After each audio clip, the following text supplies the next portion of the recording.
अब मैं चुपचाप सुन रहा था, देख रहा था दोनों साइड, क्योंकि मैंने ब्रिजभूषण जी के साथ काम किया, ही वाज वेरी गुड। मैं क्योंकि कुश्ती के दौरान कुश्ती को बढ़ावा देने के लिए मुझे उससे अच्छा प्रेसिडेंट नहीं लगा अब तक का। फिर बाकी ये बच्चे हैं जैसे बजरंग है, साक्षी है, विनेश है, मेरे सामने आई, मतलब ये इनकी मैंने ग्रोथ देखी है। तो क्योंकि काफी पेरेंट्स अपनी बच्चियों को इनको रेसलिंग में डाल रहे हैं। अच्छा। मतलब वो थोड़ा सा वो कर रहे हैं कि भाई रेसलिंग इतना सेफ नहीं है या ये नहीं है। देखिए रक्षिता जी, पता क्या है कि प्रॉब्लम हर जगह और प्रॉब्लम कहीं भी नहीं है। वो कहते हैं मानो तो गंगा माह, ना मानो तो बहता पानी। क्या होता है कि गाछे कैसी हो, चश्मा हरा होना चाहिए, सब कुछ हरा हरा दिखाई देगा, तो कई प्रॉब्लम नहीं है।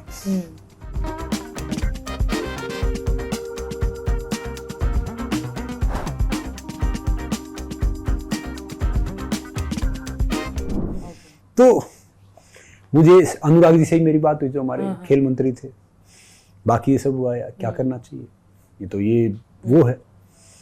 अब मैं चुपचाप सुन रहा था, देख रहा था दोनों साइड, क्योंकि मैंने ब्रिजभूषण जी के साथ काम किया, ही वाज वेरी गुड। मैं क्योंकि कुश्ती के दौरान कुश्ती को बढ़ावा देने के लिए मुझे उससे अच्छा प्रेसिडेंट नहीं लगा अब तक का। अच्छा। मैंने बहुत प्रेसिडेंट देखे हैं, सबका अपना अलग अलग वो था।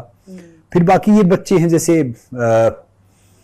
बजरंग है, साक्षी है, विनेश है, मेरे सामने आई, मतलब ये इनकी मैंने ग्रोथ देखी है। तो ये छोटे भाई बहन है, तो फिर मैंने सोचा कि भाई मैं किसके लिए बोलूं, क्या बोलूं, मुझे खुद नहीं पता, मैं एमेच्योर रेसलिंग से काफी दूर हूं।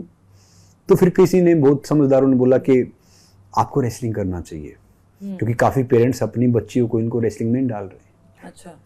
मतलब वो थोड़ा सा वो कर रहे हैं कि भाई रेसलिंग इतना सेफ नहीं है या ये नहीं है। तो मौका मिला, फिर मैंने 7 साल बाद रेसलिंग किया। आप मानते रेसलिंग में प्रॉब्लम्स है? देखिए, आप पूरा नाम क्या लिखते हैं? रक्षिता मिश्रा। रक्षिता मिश्रा। देखिए रक्षिता जी, पता क्या है कि प्रॉब्लम हर जगह और प्रॉब्लम कहीं भी नहीं है। वो कहते हैं मानो तो गंगा माह, ना मानो तो बहता पानी। क्या होता है कि गाछे कैसी हो, चश्मा हरा होना चाहिए, सब कुछ हरा हरा दिखाई देगा, तो कई प्रॉब्लम नहीं है। और कुछ ऐसी जगह है जहां पे प्रॉब्लम है। मैं ये कहूंगा कि प्रॉब्लम है या नहीं है। जब मैं एक्चुअली एमेच्योर रेसलिंग करता था ना, आज तो देखो कोई मेडल आता तो वो करोड़पति बन जाता है। मुझे आज भी याद है, जब मैं 2005 में सीनियर वर्ल्ड रेसलिंग चैंपियनशिप में जा रहा था, मेरे पास वीजा फी के पैसे नहीं होते थे। हम सुबह से शाम तक वीजा फी का इंतजाम करते थे। 500 रुपये आपसे मांग रहे हैं, 500 उनसे मांग रहे हैं। उस टाइम यूरोप की वीजा फीस होती थी 3,500-4 हजार रुपये। बाहर जाते नहीं थे। मेडल छोड़ दो, टारगेट ये होता था इंडिया रिप्रेजेंट कर लिया, नौकरी मिल जाएगी, बहुत बड़ी बात है। और किसी को इंग्लिश नहीं आती थी, कुछ नहीं आता था। अब तो कोई ओलंपिक में मेडल आए, सरकार ने भंडार खोल रखे, खजाने खोल रखे, आप 100 करोड़ का इंसान बन सकता है, कितने वो कर लो। तो फिर मैंने रेसलिंग किया, क्योंकि मुझे याद है कि सुशील मॉडर्न रेसलिंग को आगे लेके आए थे।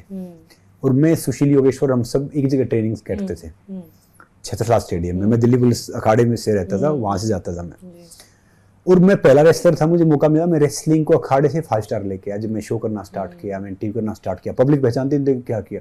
वो रेसलर जो बिग बॉस में आया, डांस के शो में आया, उसमें आया, क्योंकि क्रिकेट वाले तो उनके अचीवमेंट्स हम पता है, बाकी स्पोर्ट्स का नॉर्मल है।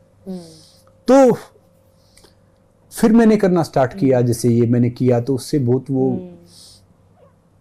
मैच बहुत थोड़ा बड़ा हुआ, नॉर्मली हुआ। फिर मुझे वहां पता चला कि भाई MMA एक ऐसा स्पोर्ट्स है, MMA, UFC, ये सब जो वर्ल्ड का बहुत पॉपुलर स्पोर्ट्स है। इवन मेरी बहन का लड़का, भाई का लड़का। जब मैंने उनसे बात किया तो मैंने देखा कि वो MMA के हर स्टार को जानते हैं। अच्छा। रेसलिंग से कोई मतलब नहीं, उनके सिर्फ 2 फेमस हैं, 2 चीज को जानते हैं, फर्स्ट सोकर, सेकंड MMA। तो और मैं किसी को जानता नहीं था। फिर मौका मिला, मैंने कहा चलो इस एज में, जब आप 40s में जाके, मैंने कहा नाक वाक ये सब तो बचा लो भैया, पहले टूटा पड़ा रेसलिंग में चोट लग गया था। फिर मैंने कोशिश किया कि मान लो इंडिया में ये कॉम्बैट स्पोर्ट्स अभी बच्चे तो कर रहे हैं काफी, मगर नामचीन कम कर रहे हैं। अगर मान लो मैं इसका जरिया बनता हूँ, मुझे मौका मिलता, तो ढेर सारे बच्चे इसमें अपना करियर बना सकते हैं, अपनी लाइफ आगे लेके जा सकते हैं। तो फिर मैंने चुना। और पहले तो समझदार थे नहीं, अब थोड़ी सी समझ आई है। तो भैया मेरा मकसद ये रहता है कि मैं एक बात सोचता हूँ कि मेरा देश महान, तो मेरा क्या योगदान।